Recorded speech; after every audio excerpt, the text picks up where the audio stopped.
Bonjour à tous, bienvenue dans Parlons Placement, votre émission consacrée au placement, comme son nom l'indique, une émission complètement interactive. Vous pouvez nous interroger pendant cette demi-heure de direct où nous nous retrouvons chaque mois pour parler en effet investissement, épargne, placement. On a mis un petit peu de temps à démarrer parce qu'on est dans une première technique. On est diffusé en multiplex à la fois sur YouTube, le site de DecideurTV.com, de DecideurTV.com, oui. Et puis également sur la page Facebook de Bien Prévoir, Trader TV et sur le site de Bien Prévoir, normalement. Donc vous pouvez nous suivre sur tous ces endroits, n'hésitez pas à participer. Aujourd'hui, on va parler de la remontée des taux. A-t-elle en effet déjà commencé, sans nous le dire même?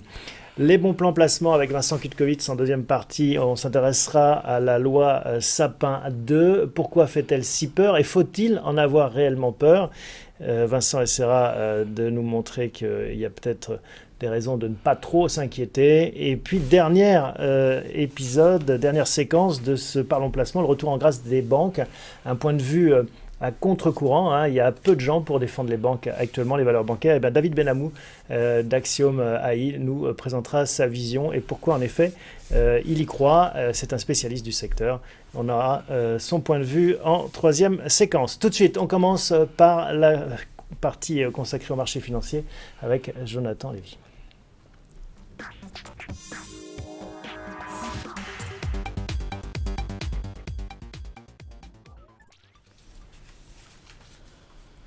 Bonjour Jonathan. Bonjour Thomas. Alors, cette remontée des taux aurait-elle commencé sans crier gare? C'est ce que redoute beaucoup de monde actuellement, un petit peu partout à travers la planète. Et vous nous dites peut-être. Peut-être, effectivement. Alors, je vous propose de regarder le graphe que je vous ai amené. Vous avez apporté un graphe, on va regarder ça ensemble. Qui représente en fait le taux des obligations OAT 10 ans, donc c'est les obligations émissées du Trésor, c'est-à-dire les emprunts de l'État français à 10 ans, qui montrent que depuis une bonne année, les taux ont beaucoup baissé, et puis si on prolongeait le graphe au-delà, bien avant, il y a 12 mois, les taux n'ont fait que baisser ces dernières années. Ces dernières décennies, en fait, on est sur une vraie tendance de baisse des taux. Et on était arrivé, en fait, sur un taux de 0,2 hier. Fin septembre, on avait touché le plancher. Le taux à 10 ans était juste en dessous de 0. Il était tombé en territoire négatif. Et qu'est-ce qu'on voit là tout en bas du graphique? Une petite remontée. Et voilà, donc depuis ce point bas, il y a une petite remontée. Donc la question se pose, est-ce que c'est durable ou pas? Est-ce qu'il y a un vrai renversement de tendance? Qu'est-ce qui a changé alors? Qu'est-ce qui explique ce petit rebond? Alors je pense qu'il y a effectivement un renversement de tendance. Ce qui explique ce rebond, c'est qu'il y a un changement de ton chez les banquiers centraux. D'abord la BCE. La BCE en fait depuis longtemps est préoccupée par la rentabilité des banques. On demande beaucoup aux banques, c'est la quadrature du cercle. On leur demande de prêter plus à l'économie, c'est normal, c'est grâce à ça qu'il peut y avoir de la croissance. On leur demande aussi d'avoir plus de fonds propres, plus de capital.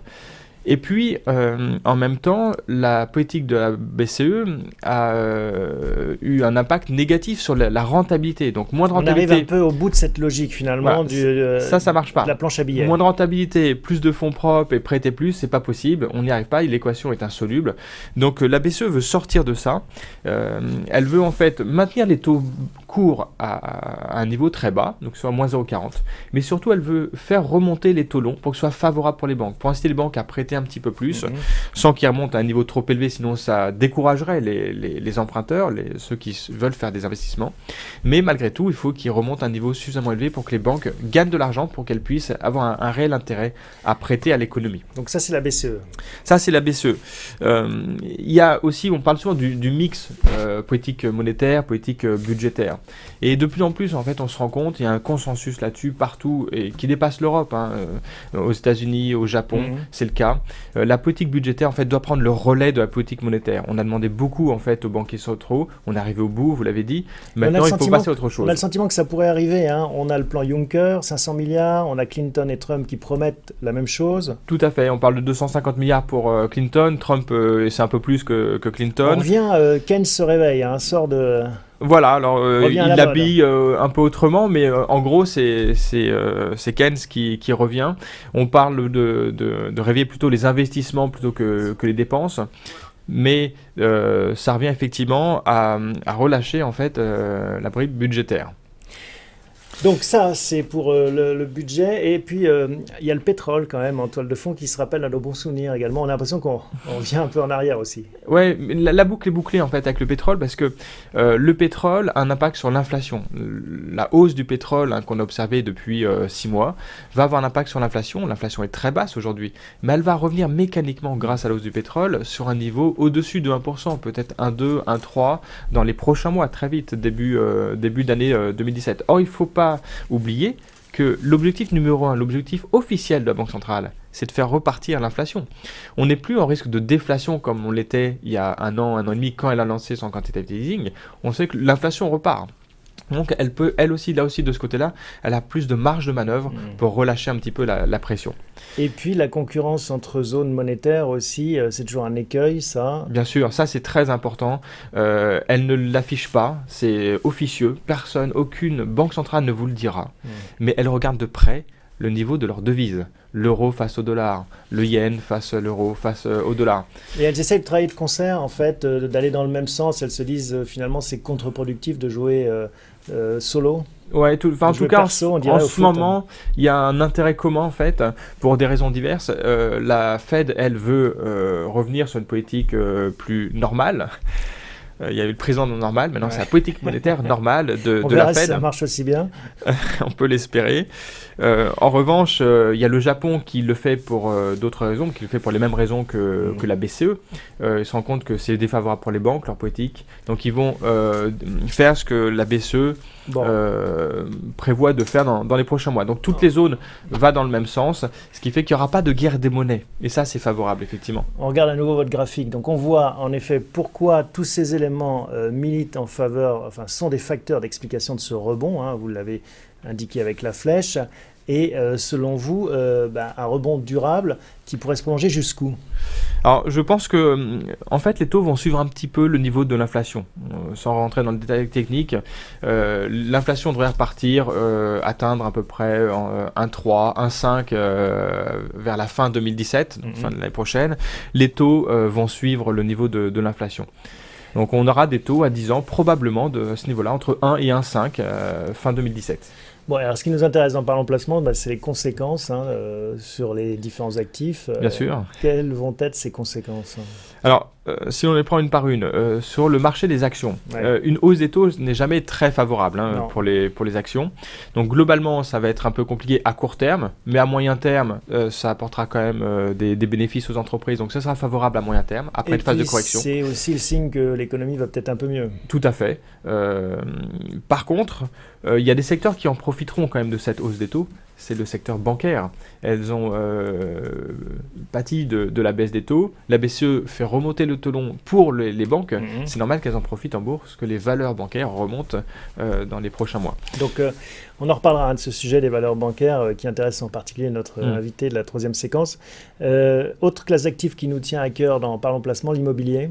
Oui, et notamment l'immobilier d'entreprise. On a beaucoup parlé de SCPI qui représente un réel intérêt. Si les taux remontent, est-ce que ça aura un impact sur l'immobilier d'entreprise et sur les SCPI que l'on détient ? On pense qu'il y aura peu d'impact si la remontée des taux est limitée. Je parlais des taux à 10 ans à 1, 1,5. Les SCPI, en fait, ont beaucoup profité de la baisse des taux parce que c'était une façon de se prémunir contre la baisse des taux, d'avoir des rendements entre 4 et 5%. L'écart entre le taux des SCPI et le taux de l'OAT à 10 ans est très élevé. Mais cet écart va se réduire un petit peu. Donc l'intérêt des SCPI va se réduire, mais il sera toujours positif. Ça reste en leur faveur. Ça reste en leur faveur. Et puis on termine avec les fonds en euros, justement, dont va nous parler Vincent. Alors les fonds euros, eux aussi, ils sont très impactés par la baisse des taux qui s'est produite ces dernières années, ces derniers mois. On annonce, nous, chez bienprévoir.fr, depuis très longtemps que les taux des fonds euros continueront à baisser ces dernières années. Malgré donc cette anticipation d'une remontée des taux d'intérêt. Et voilà, alors ça va peut-être ralentir un peu la baisse. Mais aujourd'hui, il faut savoir que les taux des fonds en euros qu'on a eu en 2015 sont encore déconnectés des taux de marché. Donc ils vont se rapprocher des taux de marché, ils vont converger. La hausse des taux qu'on va observer probablement, comme je le pense, d'ici la fin 2017, va aider. Mais n'empêche que les taux des fonds euros continueront à baisser. Donc c'est pour ça qu'on préconise d'en sortir quoi qu'il arrive. Merci Jonathan pour toutes ces explications. Donc on va suivre ces évolutions des taux d'intérêt. On sait que c'est vraiment un thermomètre très important, ça prend la température de l'économie et il faudra garder un œil sur ces évolutions. On parle d'une hausse des taux américains court terme, même d'ici la fin de l'année aussi. Oui, là c'est le court terme effectivement. Les taux à long terme ont déjà anticipé cette hausse des taux.